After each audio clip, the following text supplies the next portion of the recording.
Welcome back.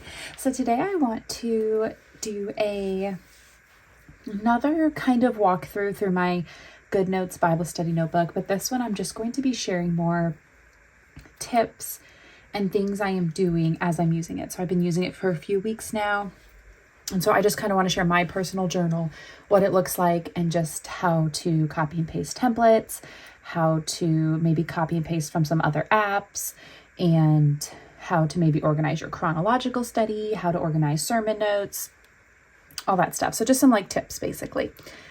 So here is the journal. So first I'm going to go to book study. So this is where I am organizing my notes if I'm reading a book of the Bible. So all of these can kind of just be seen as like an index. So if you just go here and you swipe, you have like all Ephesians, Philippians, but if you're studying Philippians, you can then go to the templates and copy pages and paste it behind it. So when you go to Ephesians, this is kind of like its own index, and behind it, you can put all your notes for Ephesians. So I've done that for Matthew and Luke so far. So I'll click on Matthew. I have my book introduction.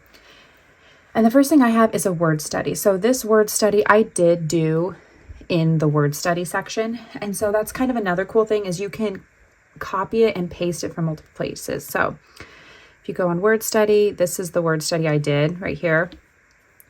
And so you click these three dots, you click copy page, and it's going to copy this whole page. And then I went in here, because it was from Matthew chapter 8, I went ahead and pasted it right here. So if I was going to paste it, you click this plus button and you make sure it says after. So it's going to go after this page, and I would paste it.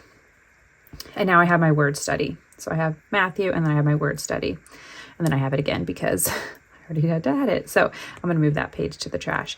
But that's kind of another cool thing is you can keep them in multiple places. So same thing with a verse mapping. If you do a verse mapping page, you can keep it there. But if it's for a specific book of the Bible, you can also put it behind that book of the Bible just to have it, in both places. So the first thing I have is a word study. And then I was studying Matthew 20, 21. I was doing chronological.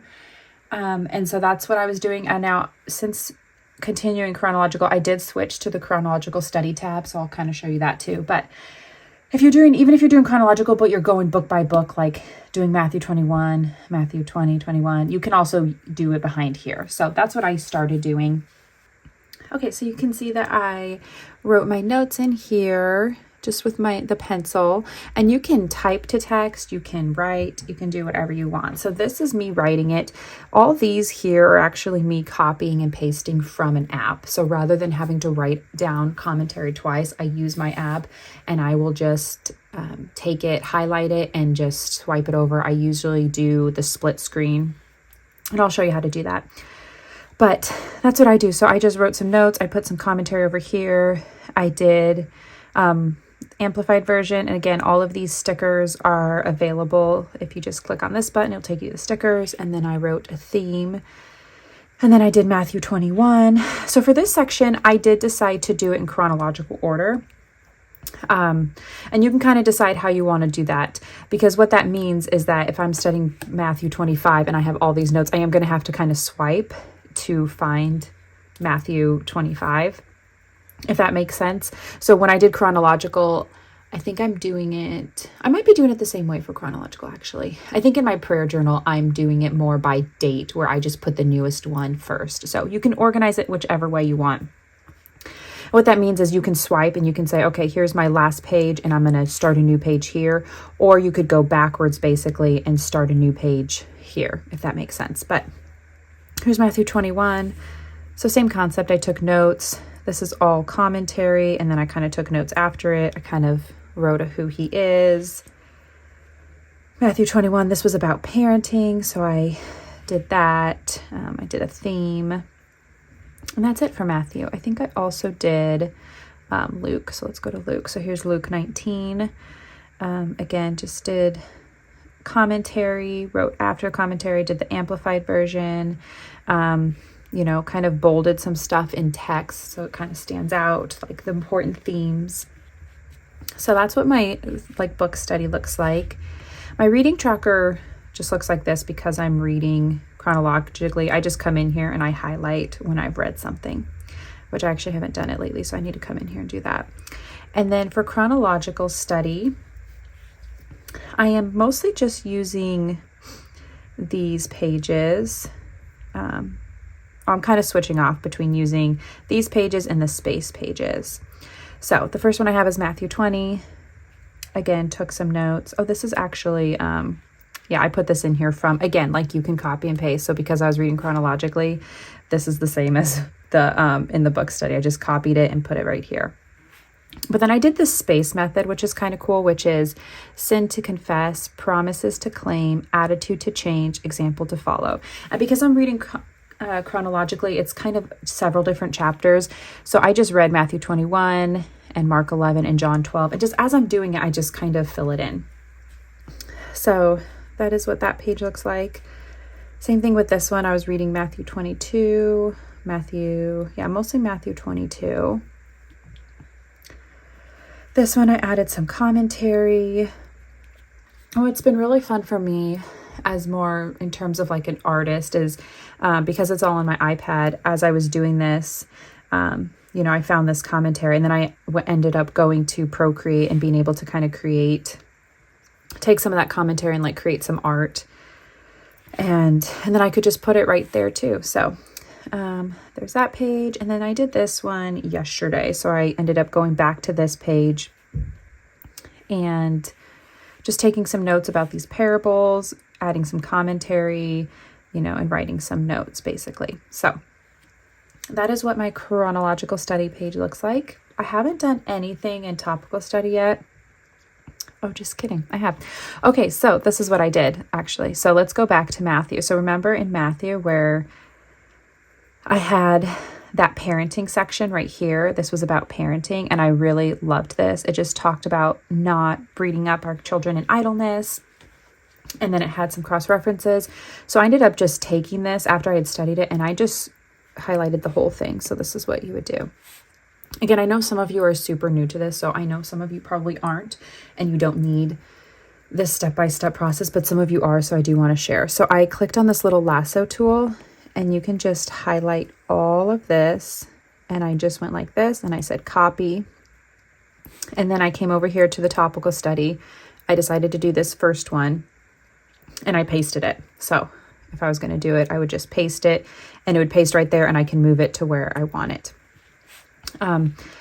But because I liked it so much, I decided to do that. So I took the amplified version, put it there, and then I just put some notes here. So that's another cool thing is as you're studying, if there's different topics that are coming up like parenting or marriage, you can just take those things, copy them, and put them in your topical study too.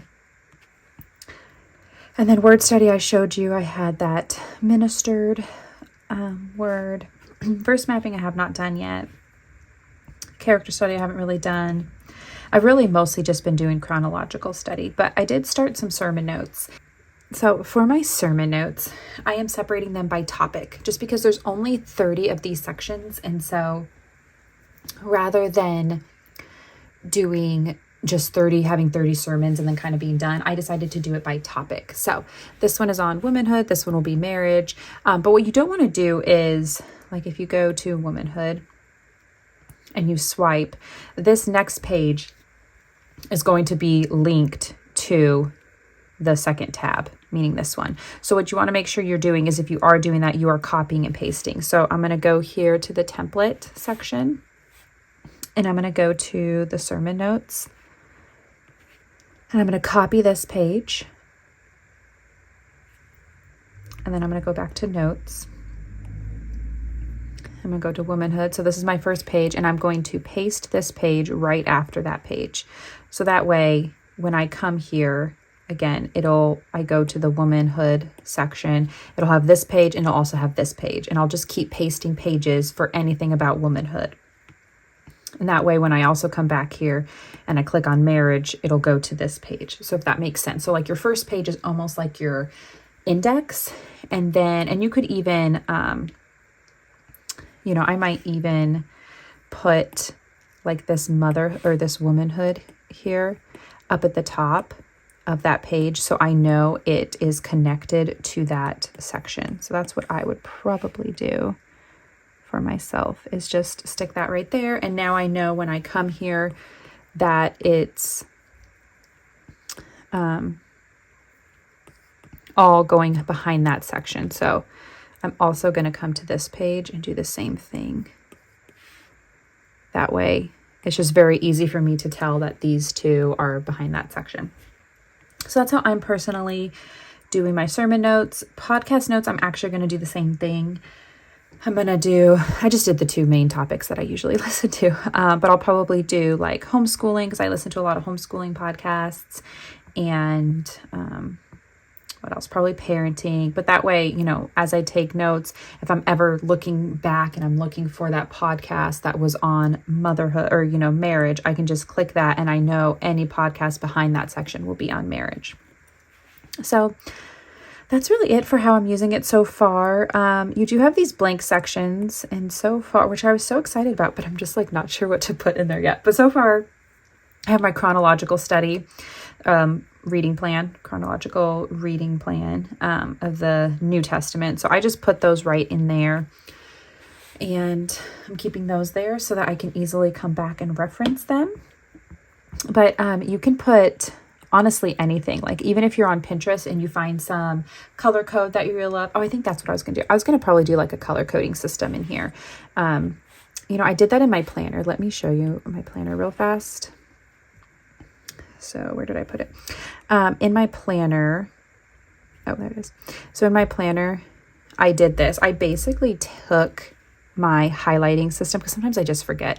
I took my highlighting system like this, and I screenshotted this whole page, and then I cropped it down. And so then I put the picture here, and then I just wrote it, what it is. So I know like, oh, this is when I'm meal tracking. This is for my daughter, Selah. Like I color coded everything. So I'm probably going to do that for the Bible too.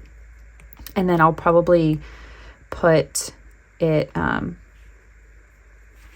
just kidding. That's my Bible. Okay. And then I'll put it right on this page. So that is what I'll probably do. Now let's look at, we'll do a word study actually. So let's do a word study. Let's get a word study idea first though. Let's do a word study on, we'll just do meek in Matthew 5:5. So what I would do is I'm going to come here. And first of all, I just always do this. It's a lot easier than getting new text. I just copy it and paste it just so it's, you know, the exact same size and everything. And I'm going to click on this and I'm going to type in meek. Okay. And then I'm going to copy that. Okay. So now I'm going to click on this and it's going to take me to that page, and I'm going to paste that meek, put it right there. Okay, and now I'm going to do my word study on it. So I find it easiest to do a split screen. So you click these three buttons and I do split view. I'm going to turn my iPad sideways and I'm going to pull up my app that I use, which is the eSword app. And we're going to go to meek. And now I don't remember what Bible verse it was. Okay, meek was Matthew 5:5. Okay, so we're going to go to Matthew, verse 5. And blessed, inwardly peaceful, spiritual secure are the gentle. Okay, and then in the King James Version, it says the word meek. So first what I'm going to do is I'm going to copy that verse into the Bible verse. So I just select it, go like this, and then I just grab it and hold it down, and now it moves, and I'm just going to swipe it over here. And then I usually just right now I'm really into this, what's it called? Mango Dream. And so that's what I'm going to do. I'm just going to do this. And if you don't want to change the text, this is really easy, is just to take the lasso tool and highlight it and say resize, and you can easily just do it. Sometimes it's spaced different because it's over here. So you saw that I couldn't really space it that way. That doesn't really bother me. I just leave it. But if that bothers you, you can obviously like edit it. Okay, so now I'm going to come down here and click on the word meek for the word study. So the definition here is mildness of disposition. So I usually just like, again, the reason why I love the iPad is because it's really easy to do this rather than me having to type everything. So I just take it, I change my font. You can make it bigger if you want. But now I have my definition. And then sometimes I'll even like take this stuff up here too. Okay.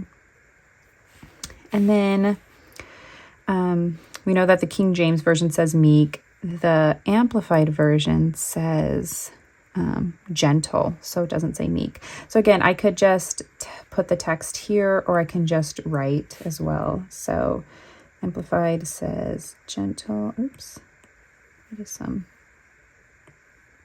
thick text. So Amplified is gentle. And then the King James Version is meek. Okay, and then I would look up the other ones. Again, the pronunciation we had up here. So again, you can just copy it, bring it right over there. Strong's number is right here. Like, you could just be super lazy and do this for everything. So you don't have to really type anything. But now we've got Blue Letter Bible is a good one. But I would come here and I don't want to take too much of your guys' time. So I would come here though and like go Matthew 5:5, and then I would just do the different translations. So that is how I do a word study, by just copying and pasting. And the same thing for the commentary. So when I am studying like chronologically, same concept, all this stuff, I just read this commentary. And same thing for the Amplified. Any of this stuff, I just, select it and grab it and then just pull it over and copy and paste it. And that's how I have, all my commentary notes. So that's how I did it. Someone was asking about copy and pasting, so I'm going to do copy and paste super slowly. So we're going to go back to chronological, and in this notebook, you can get all your templates up here, or on any of these dividers, it'll have the templates for that. So you can choose any of these if you want to do space method. If you just want to do one of these, maybe you want to do a theme chart. So I'm going to click on that, and then I'm going to click on these 3 dots here. I'm going to copy the page. So now it's copied, because you don't want to write on this page, because this is linked to your template. So if you were to write on this page or move this page, it would not be set up anymore. So I have it copied. I'm going to actually go to Matthew and put a theme chart in Matthew. And I'm going to put the theme chart right at the beginning. So I'm going to go to this page and I'm going to click this plus button. And I make sure after is clicked, right? Because you don't want it before. I want it after this page. And then I'm going to click paste. And now it's pasted. So now when I come to Matthew, I have this page. And then right after it, I have a theme chart. And then I have all my notes for Matthew. So that is how I have been using my journal. So let me know if you have any questions.